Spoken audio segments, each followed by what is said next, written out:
Salam sejahtera buat saudara sekalian di GSJ Elroy Grogol Jakarta. Saya mengucap syukur karena pada hari ini bisa bersama dengan saudara di dalam hari istimewa Natal saudara. Dan bisa merayakan dengan penuh sukacita tentu saja. Terima kasih kepada Bapak Pendeta Gani Wiono bersama dengan Ibu sebagai Gembala Sidang.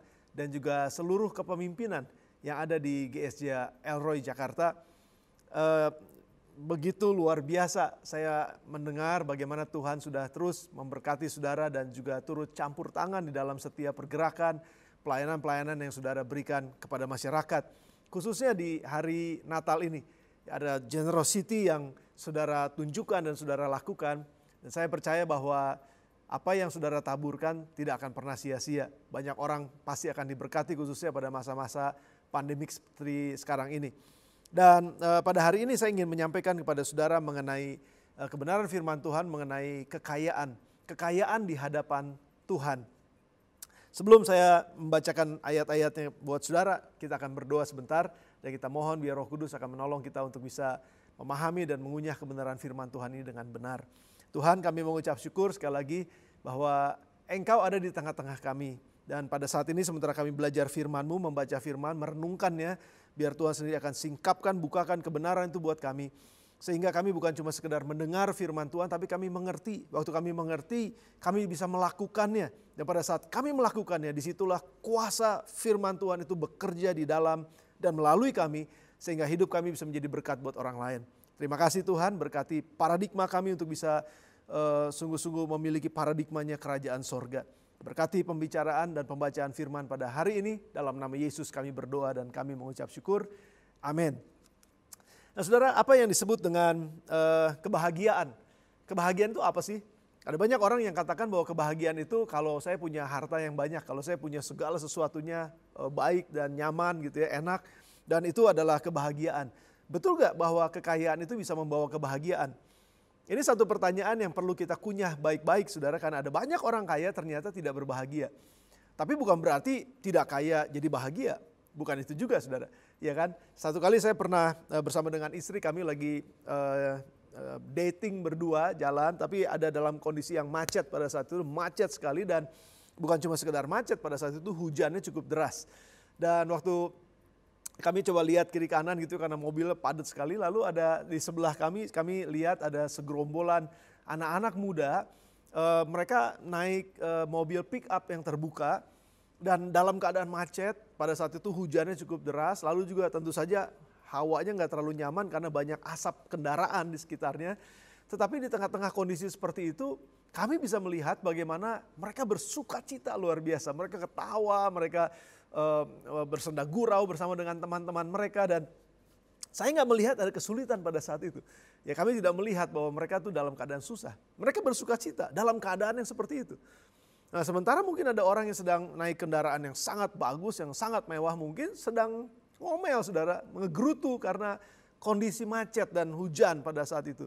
Bisa saja saudara. Jadi kebahagiaan itu tidak ditentukan oleh apa yang kita miliki sebetulnya, tapi bagaimana kondisi hati kita. Dan ini yang penting yang kita perlu belajar bersama-sama. Nah sebelumnya saya lebih lanjut, saya ingin membaca dalam kitab Lukas, pasal yang ke-12 ayat yang ke-13 sampai dengan ayat yang ke-21. Saya mau saudara membuka kitab Lukas, pasal yang ke-12 ayat 13 sampai dengan 21. Saya akan bacakan buat saudara. Seorang dari orang banyak itu berkata kepada Yesus, "Guru, katakanlah kepada saudaraku supaya ia berbagi warisan dengan aku." Tetapi Yesus berkata kepadanya, "Saudara, siapakah yang telah mengangkat aku menjadi hakim atau pengantara atas kamu?" Katanya lagi kepada mereka, "Berjaga-jagalah dan waspadalah terhadap segala ketamakan. Sebab walaupun seorang berlimpah-limpah hartanya, hidupnya tidaklah tergantung daripada kekayaannya itu." Kemudian ia mengatakan kepada mereka suatu perumpamaan, katanya, "Ada seorang kaya, tanahnya berlimpah-limpah hasilnya. Ia bertanya dalam hatinya, apakah yang harus aku perbuat sebab aku tidak mempunyai tempat di mana aku dapat menyimpan hasil tanahku. Lalu katanya, inilah yang akan aku perbuat. Aku akan merombak lumbung-lumbungku dan aku akan mendirikan yang lebih besar. Dan aku akan menyimpan di dalamnya segala gandum dan barang-barangku. Sesudah itu aku akan berkata kepada jiwaku, jiwaku, ada padamu banyak barang tertimbun untuk bertahun-tahun lamanya. Beristirahatlah, makanlah, minumlah dan bersenang-senanglah. Tetapi firman Allah kepadanya ayat yang ke-20, hai engkau orang bodoh, pada malam ini juga jiwamu akan diambil daripadamu, dan apa yang telah kau sediakan untuk siapakah itu nanti? Demikianlah jadinya dengan orang yang mengumpulkan harta bagi dirinya sendiri jikalau ia tidak kaya di hadapan Allah. Nah saudara, dalam konteks cerita ini kita tahu bahwa ada segerombolan orang-orang kaya, mungkin ini saudara bersaudara, mereka punya perusahaan atau bisnis keluarga mungkin, dan ketika mungkin orang tuanya meninggal, ya kekayaannya pada saat itu menjadi rebutan atau warisan yang menjadi rebutan, dan mereka datang kepada Yesus untuk tolong lo guru, bilang sama dia, jangan dia serakah dan lain sebagainya. Mungkin kejadian seperti itu, dan Yesus katakan, siapa yang jadi hakim antara kamu? Kenapa kamu angkat saya jadi hakim kalian? Lalu di situ mulailah Yesus mengajarkan tentang nilai kekayaan di dalam dunia ini, atau nilai kekayaan dalam kehidupan seseorang. Nah, saudara, ini adalah paradigma kekayaan. Poin saya yang pertama adalah mengenai paradigma kekayaan. Kita mesti memiliki paradigma tentang kekayaan yang benar. Ya ada masalah yang sedang terjadi di dalam ayat yang kita baca tadi mengenai warisan, kekayaan yang bisa membawa keributan besar. Keluarga bisa pecah, kongsi dagang bisa pecah, saudara. Perusahaan bisa pecah, bahkan gereja bisa pecah, saudara. Bisa split hanya karena kekayaan. Hanya karena aset, memperebutkan aset A, aset B, mesti atas nama siapa, dan lain sebagainya. Dan itu adalah paradigma kekayaan yang ada dalam dunia ini. Jadi kita harus memiliki paradigma yang betul tentang kekayaan, karena Tuhan kita Tuhan yang kaya. Raja di atas segala raja, kekayaan alam semesta ini adalah milik Tuhan yang dia bisa percayakan kepada kita untuk kita kelola, saudara. Namun kalau kita punya paradigma yang salah tentang kekayaan, maka kekayaan Tuhan itu bisa menghancurkan banyak orang yang punya paradigma yang salah tentang kekayaan tersebut. Nah saudara, jadi kekayaan dunia dengan kekayaan atau kaya di hadapan Allah, kaya di hadapan dunia dan kaya di hadapan Allah, ini adalah dua hal yang sangat bertentangan dan sangat berbeda.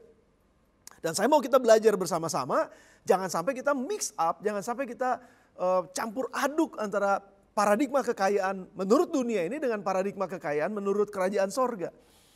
Mari kita lihat saudara, apa yang menjadi paradigma dunia tentang kekayaan. Dunia mengatakan kalau kamu tuh kaya kalau kamu punya segala-galanya. Ya, saudara sebutkanlah mulai dari sandang, pangan, papan ya. Lalu kebutuhan-kebutuhan sekunder yang lain. Ya, dengan perhiasan, dengan uang, dengan deposito dan lain sebagainya. Punya segalanya katanya. Nah, namun bukan cuma punya segalanya menurut dunia. Ya, kekayaan menurut dunia ini bukan cuma sekedar punya segalanya. Sebutkan apa aja dia punya. Bukan cuma itu. Tetapi juga mereka mempunyainya banyak. Ya, saudara sebutkan dia punya rumah, rumahnya banyak. Dia punya tanah, tanahnya banyak. Dia punya kendaraan, kendaraannya banyak. Dia punya toko, tokonya banyak. Jadi punya segala-galanya dalam jumlah yang banyak. Itu menurut orang dunia. Kekayaan menurut paradigma dunia. Namun itu bukan ukuran Tuhan sebetulnya. Dan itu bukan definisi Tuhan tentang kekayaan. Jadi kalau Tuhan definisinya bukannya punya atau enggak punya. Karena semua adalah punyanya Tuhan, saudara. Jadi definisi Tuhan tentang ukuran kekayaan itu bukannya punya atau tidak punya. Masalah punya atau tidak punya, banyak atau sedikit, itu adalah hukum sebab akibat. Kalau menurut firman Tuhan, kalau kita pelajari lebih dalam. Namun saya nggak mau bahas mengenai hal itu. Tetapi kalau saudara punya banyak, itu sebetulnya adalah karena akibat. Mungkin saudara kerja lebih keras daripada yang lain. Mungkin saudara kerja lebih rajin daripada yang lain. Mungkin saudara kerja lebih smart atau lebih pandai daripada yang lain. Sehingga saudara punya lebih banyak. Itu ukurannya saudara, menurut firman Tuhan. Tapi bukan ukuran kaya. Jadi sekali lagi saudara, kalau semua orang harus berdiri di hadapan Tuhan pada akhirnya nanti, apakah kita membawa kekayaan kita? Kan enggak saudara. Kita hanya telanjang lahir dalam dunia ini dan kita akan kembali kepada Tuhan juga telanjang, gak bawa apapun. Gak ada satupun yang kita bawa di hadapan Tuhan. Maksudnya harta dalam dunia ini. Punya banyak, punya semuanya, gak akan dibawa saudara. Jadi itu bukan ukuran kekayaan menurut Tuhan. Karena sangat berbeda ukuran kekayaan menurut Tuhan dengan ukuran kekayaan menurut dunia ini. Nah, apa paradigma Tuhan tentang kekayaan? Ini yang harus kita mengerti saudara. Lukas pasal yang ke-21, saya mau ajak saudara membaca ini. Lukas pasal 21 ayat 1 sampai dengan ayat 4. Ini definisi atau ukuran kekayaan, paradigma kekayaan yang daripada Tuhan. Berbeda dengan paradigma kekayaan dunia. Ini paradigma kerajaan sorga. Paradigma kekayaan dari kerajaan sorga. Lukas 21 ayat 1 sampai dengan 4. Ketika Yesus mengangkat mukanya, ia melihat orang-orang kaya memasukkan persembahan mereka ke dalam peti persembahan. Ia melihat juga seorang janda miskin memasukkan 2 peser ke dalam peti itu. Lalu ia berkata, aku berkata kepadamu sesungguhnya janda miskin ini memberi lebih banyak daripada semua orang itu. Sebab mereka semua memberi persembahannya dari kelimpahannya, tetapi janda ini memberi dari kekurangannya. Bahkan ia memberi seluruh nafkahnya. Saudara lihat gak? Yesus katakan apa? Janda ini memberi lebih banyak. Padahal kan yang janda ini berikan itu cuma sedikit menurut dunia. Sedikit. Dia cuma punya sedikit menurut dunia. Tapi menurut Yesus ketika dia memberi, ya semua yang dia miliki itu dia memberi lebih banyak. Jadi Yesus lagi bicara tentang paradigma kekayaan menurut kerajaan sorga. Jadi bukan seberapa banyak saudara memberi sebetulnya, tetapi seberapa rela hati saudara pada saat saudara memberi. Pada saat saudara berbuat baik kepada orang lain, bukannya apa yang saudara berikan, seberapa banyak yang saudara berikan. Ya tentu saja itu juga perlu, tetapi seberapa rela hati kita mempersembahkan itu, seberapa rela hati kita memberi buat Tuhan atau buat orang lain. Itu adalah ukuran kekayaan menurut Tuhan. Jadi kalau kita memberi banyak tapi sambil ngedumel, banyak tapi sambil ngomel, orang Jakarta bilang, banyak tapi sambil marah-marah atau sambil gak suka atau sambil aduh nanti saya habis gitu, pikiran di hatinya seperti itu, maka itu bukan ukuran kekayaannya Tuhan, ukuran kekayaan kerajaan sorga. Nah ini yang pertama saudara. Yang kedua, contoh yang kedua kalau saudara buka di dalam kitab 2 Korintus pasal yang keempat, ayat yang ke-7 sampai dengan ayatnya yang ke-10. Paulus mengatakan ini paradigma kekayaan ini saudara. Saudara kita harus belajar dari Paulus. 2 Korintus pasal yang keempat ayat yang ke-7. Tetapi harta ini kami punyai dalam bejana tanah liat. Supaya nyata bahwa kekuatan yang melimpah-limpah itu berasal dari Allah, bukan dari diri kami. Kenapa? Apa harta itu saudara? Dalam segala hal kami ditindas, namun tidak terjepit. Kami habis akal, namun tidak putus asa. Kami dianiaya, namun tidak ditinggalkan sendirian. Kami dihempaskan, namun tidak binasa. Kami senantiasa membawa kematian Yesus di dalam tubuh kami, supaya kehidupan Yesus juga menjadi nyata di dalam tubuh kami. Paulus katakan harta ini kami punya dalam bejana tanah liat, itu tubuh kami ini, di dalam kami ini ada kekayaan, ada harta yang luar biasa. Apa hartanya? Justru ketika kami ditindas dalam masa-masa sulit seperti sekarang ini, kami gak kejepit. Waktu kami mengalami tekanan, kami gak jadi nyerah. Pada saat kami mungkin merasa terjepit, kami gak putus asa. Habis akal tapi kami gak putus asa. Kami dianiaya namun tidak ditinggal sendirian. Kami dihempaskan namun tidak binasa. Saudara lihat, ada sesuatu yang luar biasa di dalam diri Paulus dan rekan-rekannya pada saat itu. Makanya dia bisa katakan bahwa dalam keadaan apapun selalu ada kekuatan di dalam, dan itu yang disebut dengan harta yang ada di dalam diri kami. Bagaimana dengan 2 Korintus pasal yang ke-8? Saya mau saudara juga baca 2 Korintus pasal yang ke-8 ayat yang pertama sampai dengan ayat yang ketiga. Saudara-saudara, kami hendak memberitahukan kepada kamu tentang kasih karunia yang dianugerahkan kepada jemaat-jemaat di Makedonia.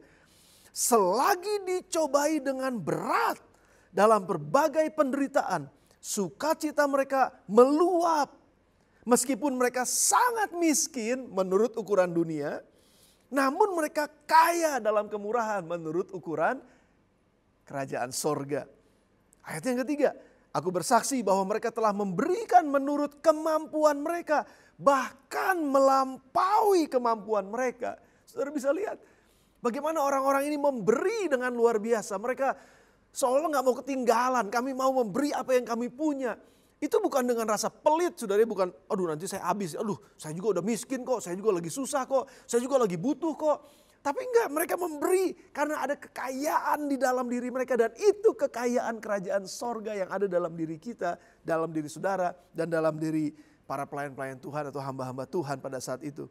Bagaimana dengan ayat yang ke-7 dan sampai dengan ayat yang ke-9? Maka sekarang sama seperti kamu kaya dalam segala sesuatu, kaya dalam iman, dalam perkataan, dalam pengetahuan, dalam kesungguhan untuk membantu, dan dalam kasihmu terhadap kami, sedemikianlah juga hendaknya kamu kaya dalam pelayanan kasih ini. Aku mengatakan hal itu bukan sebagai perintah, melainkan dengan menunjukkan usaha orang-orang lain untuk membantu. Aku mau menguji keikhlasan kasih kamu. Ayat 9. Karena kamu telah mengenal kasih karunia Tuhan kita Yesus Kristus. Bahwa Ia yang oleh karena kamu menjadi miskin, sekalipun Ia kaya, supaya kamu menjadi kaya oleh karena kemiskinannya. Saudara, ini hal yang sangat luar biasa. Ya, jemaat di Makedonia sudah menunjukkan ini. Mereka bahkan mendesak Paulus untuk kami mau memberi. Mendesak Paulus untuk mau memberi. Karena kasih karunia yang mereka punya di dalam diri mereka. Itu kekayaan mereka, saudara. Saya nggak tahu seberapa banyak di antara saudara yang merasa berat ketika saudara harus memberi. Ketahuilah saudara, itu bukan paradigma kerajaan sorga. Kita harus membangun diri kita untuk kita bisa, wow, ini adalah kesempatan untuk saya bisa memberi. Ini adalah musimnya. Bulan Desember ini adalah waktunya di mana saya memberi dengan sukacita, dan itu adalah kekayaan. Walaupun mungkin dalam keadaan masih membutuhkan, walaupun dalam keadaan masih COVID, walaupun dalam keadaan mungkin usaha nggak terlalu bagus saudara pada tahun ini. Tetapi apa yang kita punya kita bisa membantu orang lain.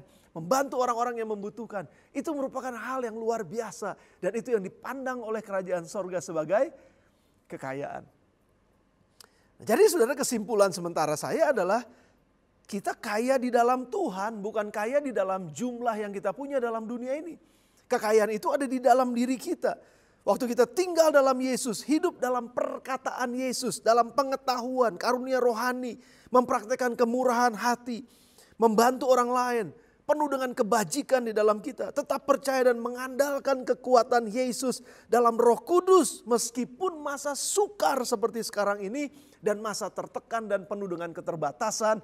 Saya nggak mau dibatasi oleh itu semua. Saya mau kebaikan hati, kekayaan hati ini bisa terpancar melalui setiap perbuatan baik yang saya lakukan. Wow, ini merupakan paradigma yang menurut saya harus dimiliki oleh setiap umat Kristen. Jadi makanya saudara, jangan mengharapkan kebahagiaan itu datang dari materi yang seberapa banyak kamu punya dan seberapa jumlah yang kamu miliki. Harapkanlah kebahagiaan datang itu dari hubunganmu dengan Yesus yang adalah kekayaanmu sesungguhnya. Siapa Yesus? Tuhan kita yang memiliki apa? Semua kekuatan di dalam kita. Semua pengharapan di dalam kita. Semua damai sejahtera di dalam kita. Semua sukacita di dalam kita. Semua yang kudus ada di dalam kita. Semua yang mulia ada di dalam kita. Kalau Yesus ada di dalam kita, semua karakternya ada di dalam kita. Itu adalah kekayaan. Di mana hidup kita bisa memancarkan kekayaan itu dalam kondisi apapun. Ini hal yang luar biasa saudara. Yang pertama, paradigma kekayaan kita mesti rubah menjadi paradigma kekayaan menurut kerajaan sorga. Yang kedua saudara, bagaimana dengan orang kaya tadi yang sudah kita baca dalam Lukas pasal yang ke-12. Saya mau saudara nanti kembali membaca ayat-ayat tersebut, ayat yang ke-13 sampai dengan ayat yang ke-20. Orang kaya yang bodoh ini disebut orang bodoh oleh Tuhan. Tapi bukankah dia sebetulnya adalah orang yang pintar kan saudara? Nah ini menarik juga saudara. Orang ini bisa merencanakan sesuatu. Poin saya yang kedua adalah ini bukan orang bodoh menurut dunia. Tapi dia orang bodoh menurut Tuhan. Kenapa saudara? Karena dia orang kaya yang menurut dunia dia kaya. Dan juga dia bukan orang bodoh karena dia orang yang sangat smart, orang yang sangat pinter. Dia mampu berpikir strategis, dia mampu membuat perencanaan. Dia pandai untuk memutar keuangannya, dia pandai bisnis, dia pandai berinvestasi. Jadi dia bukan orang bodoh. Dia orang pinter saudara. Cuman yang menjadi masalahnya ada satu kelemahannya. Nah ini yang disebut oleh Tuhan sebagai kebodohan. Apa itu saudara? Kalau saudara baca dalam ayat Lukas 12, 13 sampai dengan ayat yang ke-21 tadi. Kalau saudara baca itu ayat-ayatnya satu persatu. Maka di situ dikatakan ada 13 kali kata aku. Kata aku itu di atas Tuhan. Jadi aku ini yang lebih, aku ini yang penting. Aku. Saudara baca aja di sana. Aku lagi. Aku harus begini, aku harus membangun, aku. Semuanya aku. Mungkin dia orang beragama saudara. Mungkin dia orang yang datang ke dalam ibadah. Mungkin dia orang Kristen. Ya, kalau di zaman sekarang. Dan dia adalah seorang yang makmur. Dia orang yang berbahagia menurut dunia ini. Tapi dia mengeluarkan Tuhan dari perencanaannya. Dia mengeluarkan Tuhan dalam kehidupannya. Karena semuanya serba aku. Semuanya adalah tentang aku. Saudara, saya sering katakan ini, the biggest problem in the world is when the big I, me and myself is on the top. Masalah terbesar dalam dunia inilah ketika aku, saya, gue ya itu ada di atas. Itu jadi masalah terbesar dalam dunia ini. Saudara kalau baca dalam ayat yang ke-16 tadi, dikatakan di situ bahwa dia akan membangun lumbung katanya. Karena dia punya tanah yang melimpah-limpah hasilnya. Dia harus membuat sesuatu untuk bisa menyimpan, merombak lumbung-lumbungnya. Mendirikan yang lebih besar supaya dia bisa menyimpan hasil lebih banyak. Oke? Gak ada yang salah dengan itu saudara. Jadi gak ada yang salah kalau saudara menambah besar toko saudara, menambah besar usaha saudara. Gak ada yang salah dengan itu. Tapi yang salah adalah semuanya adalah untuk dia. Nah, saudara bandingkan sekarang dengan Amsal. Saya mau saudara buka dalam kitab Amsal pasal yang ketiga, ayatnya yang ke-6. Amsal pasal yang ketiga, ayatnya yang ke-6 sampai dengan ayat yang ke-10. Apa yang firman Tuhan katakan? Saya bacakan buat saudara. Akuilah dia, Tuhan, dalam segala lakumu, maka ia akan meluruskan jalanmu. Janganlah engkau menganggap dirimu sendiri bijak, takutlah akan Tuhan dan jauhilah kejahatan. Itulah yang akan menyegarkan atau menyembuhkan tubuhmu dan menyegarkan tulang-tulangmu. Muliakanlah Tuhan dengan hartamu dan dengan hasil pertama dari segala penghasilanmu. Maka ayat yang ke-10 saudara, lumbung-lumbungmu akan diisi penuh sampai melimpah-limpah dan bejana pemerahanmu akan meluap dengan air buah anggurnya. Apa bedanya Amsal 3 ini dengan cerita orang kaya dalam kitab Lukas pasal 12 tadi saudara? Apa bedanya? Dua-duanya lumbungnya penuh. Tapi yang membedakan adalah orang kaya yang bodoh menurut Tuhan, pinter menurut dunia ini, hidupnya hanya untuk diri saya saja. Hanya untuk saya. Tetapi yang kitab Amsal mengajarkan, izinkan engkau memuliakan Tuhan dengan hartamu. Rencanakan Tuhan dalam perencanaan-perencanaanmu. Libatkan Tuhan dalam perencanaan-perencanaanmu. Akui dia. Jangan semuanya serba aku. Tapi akui Tuhan dalam segala lakumu dan rencanamu. Itu yang membedakan antara orang kaya dengan orang yang bijak, saudara. Jadi libatkan pada tahun 2021 kita akan segera masuki tahun ini. Lewati tahun 2020 dan masuki tahun 2021, jangan lupa saudara, libatkan Tuhan dalam setiap perencanaan saudara. Walaupun saudara ingin memperbesar usaha saudara, iya betul dalam keadaan sekarang dalam kondisi yang sulit memang betul. Tapi selalu ada pengharapan, selalu ada jalan keluar. Saya sangat percaya itu, saya optimis dengan itu. Bangsa kita diberkati Tuhan dan akan menjadi lebih baik di tahun 2021. Saya yakin, kita berdoa terus buat itu. Namun jangan lupa libatkan Tuhan di dalamnya, jangan hidup untuk diri sendiri. Nah orang pintar di mata dunia versus orang pintar di hadapan Allah. Tadi orang pintar di hadapan dunia ini dibilang bodoh sama Tuhan. Kenapa saudara? Karena apa yang dianggap bodoh oleh dunia ini justru itu pintar di hadapan Allah. Dan Tuhan akan permalukan orang-orang yang dianggap bodoh oleh dunia ini untuk mempermalukan orang yang pintar dalam dunia ini. Saudara mungkin agak bingung sekarang, itu maksudnya apa? Saudara, orang pintar biasanya dalam dunia ini bilang begini, ngapain doa? Emangnya dengan doa aja kamu bisa berhasil? Enggak, kamu harus berusaha. Betul gak saudara? Atau kamu harus kerja katanya. Terus emangnya Tuhan kasih makan kamu kalau kamu sering ke gereja misalnya? Enggak, kamu mesti usaha, kamu mesti kerja sungguh-sungguh. Ya, itu orang dunia bilangnya seperti itu. Emangnya kalau ke gereja kamu jadi kaya? Enggak, kamu mesti kerja keras gitu. Emangnya dengan memberi kamu jadi semakin banyak nanti diberi? Enggak, kamu memberi semakin habis nanti duit kamu. Jangan suka memberi, kamu mesti irit, kamu mesti nyimpen, kamu mesti nabung. Kamu kalau perlu jadi pelit, kalau perlu gak usah ngeluarin apa-apa, dapat, tahan aja buat kamu sendiri. Itu menurut pemikiran dunia saudara.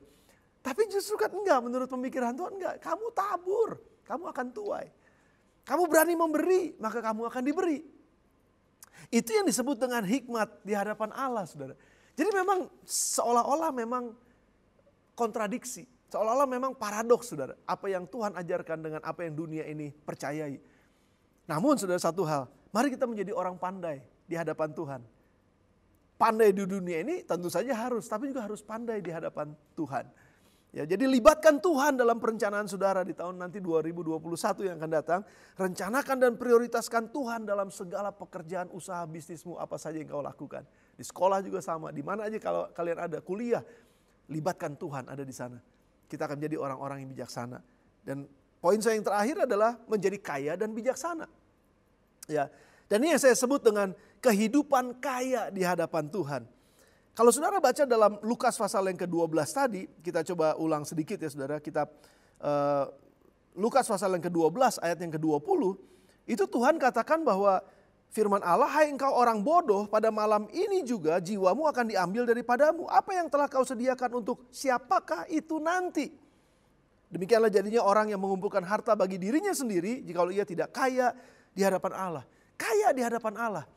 Bandingkan ayat ini, Lukas 12 ini dengan Matius pasal yang ke-6 saudara. Saya mau saudara membaca dalam kitab Matius pasal yang ke-6, ayat yang ke-19 sampai dengan ayat yang ke-20. Apa yang firman Tuhan katakan?